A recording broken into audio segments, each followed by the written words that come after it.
I think it's a historical moment.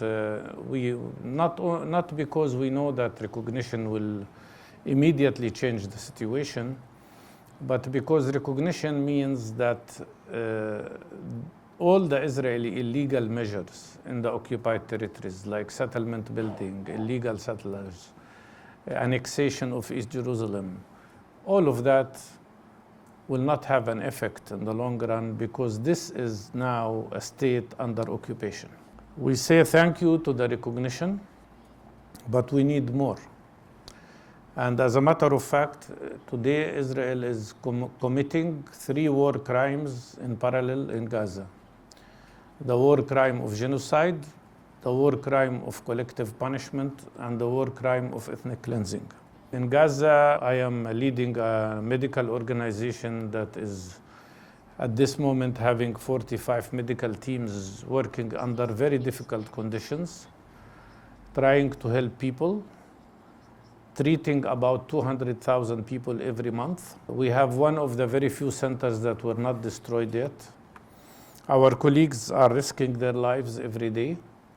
We have lost already 500 doctors, nurses, and health professionals who were killed by the Israeli bombardment. The total number of people injured and killed now exceeds 127,000. That is 5.5%. I want you to remember these numbers. 5.5% of the population of Gaza. These are not just numbers. Each one of them is a life, dreams that were not fulfilled, or children who didn't even have the chance to dream about the future.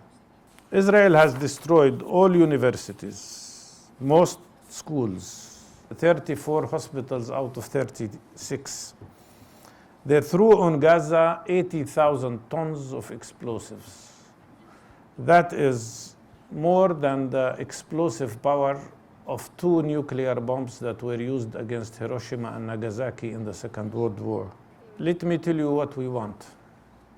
We want the world, besides recognizing Palestine, we want the Spanish government, the European governments, the world at large to impose sanctions on Israel immediately, to force Israel to abide by International Court of Justice resolution.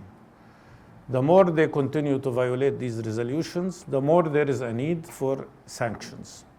The more there is a need for boycott, divestment sanctions against Israel till it stops all these atrocities, ends the occupation, and stop the apartheid system that has prevailed in Palestine.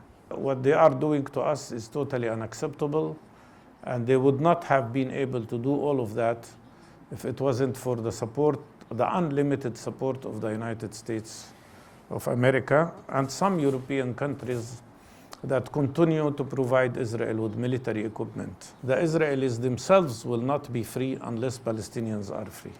And I want to conclude with one statement that was once said by a Palestinian poet, who was a poet and a politician at the same time.